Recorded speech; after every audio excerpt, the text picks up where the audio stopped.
A duality towards the notion of pain. However, I suggest to study the tale's aesthetic involvement, its representation with concepts of genre and mixing of literary patterns, its duality and lingual opacity, and the rhetoric of mockery in relation with its focal subject. I debate that the autobiography's total aesthetics of mystery transmits an inverse duality towards the notion of pain, rather than a sad negation or specified refusal of the champion's African-American inheritance, completely as the aesthetic elaboration of the tale combats an easy ranking. The focal figure himself, the ex-colored man, challenges an easy ethnic categorization. To insert and explain this hypothesis, I will start with a characterization of the tale's framework and main words.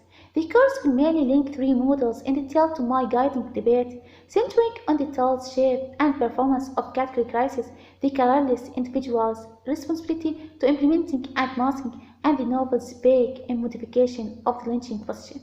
The focal subject of the autobiography and the fundamental premonition of its title figure is the request of pain in the United States of America at the close of the 19th and the starting of the 20th century. Particularly, the tale deals with the connections between the white plurality and the black American minority. No other ethnic collections play essential roles.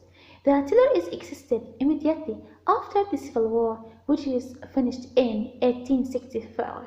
And the land is recently in the procedure of deciding and finding out what the functions of black Americans, many of them newly freed from bondage, will be.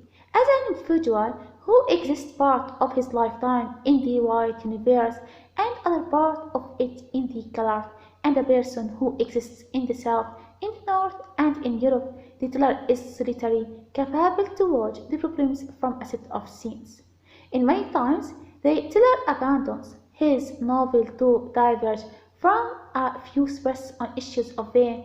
In these intersectional passages, the teller admits that it is a difficult thing for a white man to learn what a colored man really thinks. I think it to be a reality.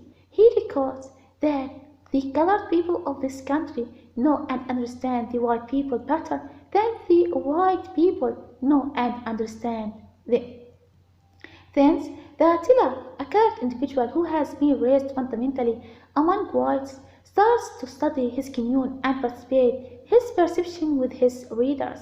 Furthermore, in Chapter 5, he disconnects black Americans into three categories in respect to their relations with the whites, condemning them with an ironic and separated eye. The minimum classes he indicates are hopeless, grumpy, and usually neglected. The advanced element of the colored race carry the entire weight of the race question.